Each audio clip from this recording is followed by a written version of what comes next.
Eh bien, nous sommes ici à Kilwa, le chef-lieu du diocèse de Kilwa-Kasenga, pour l'ordination épiscopale de Monseigneur Désiré Lengue, mon successeur. Alors, nous avons toute la délégation qui représente l'Église. C'est vraiment le rassemblement d'une portion du peuple de Dieu ici. Donc, l'Église montre véritablement son visage mosaïque. Eh bien, je la trouve normale. C'est vrai qu'elle a duré 3 ans, c'est-à-dire que le travail qui a été fait pour trouver les successeurs, c'est un travail méticuleux, un travail sérieux, un travail qui donne de bons fruits. Je suis content que la succession se passe de cette manière-là. Et c'est ça la logique dans l'Église, hein. Nous venons, nous passons, il n'y a personne qui est indispensable, et puis nous préparons les dossiers pour que l'Église continue son chemin. En tout cas, jusqu'à présent, tout s'est bien passé. Trouvez-vous quelques défis auxquels votre successeur doit marteler? Bien, d'abord, il faut unir tout le monde. L'unité, c'est un grand défi dans l'Église. Autour de la foi, bien sûr, et autour des valeurs chrétiennes, autour du message que nous annonçons. Et puis, bon, il y a bien sûr la prise en charge, hein.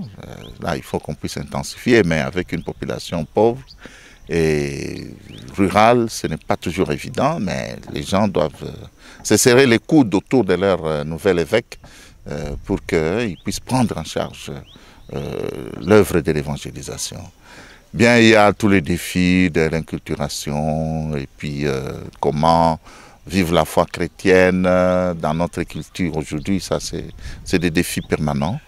Et bien sûr, il y a l'organisation de la pastorale, mais là, il y a des bases solides que nous avons laissées. Je crois que le nouvel évêque va les continuer. Et je pense qu'en répétant la devise du nouvel évêque, le clergé doit être uni autour de son évêque. Les membres du clergé sont les premiers coopérateurs de l'évêque. Alors, il ne faut pas seulement avoir ce statut, mais encore faut-il bien collaborer pour que les choses puissent aller de l'avant.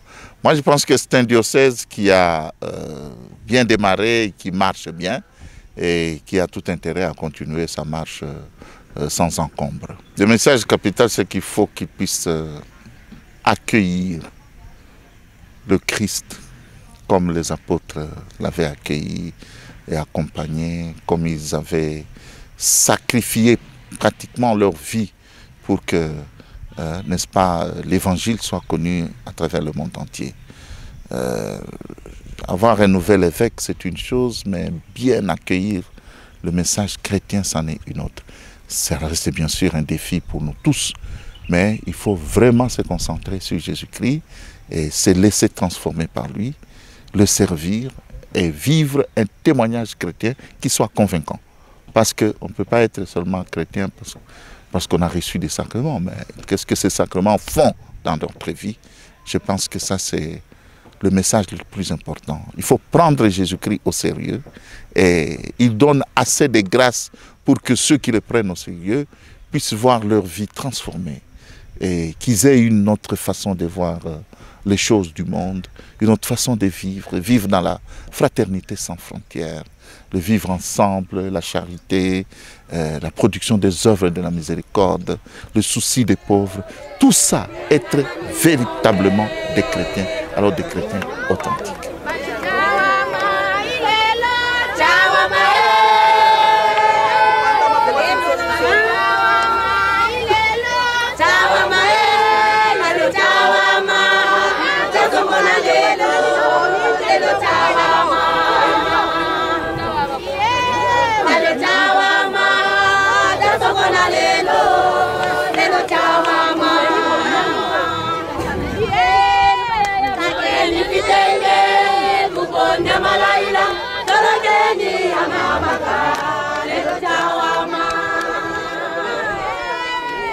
Ces enfants, oh là là,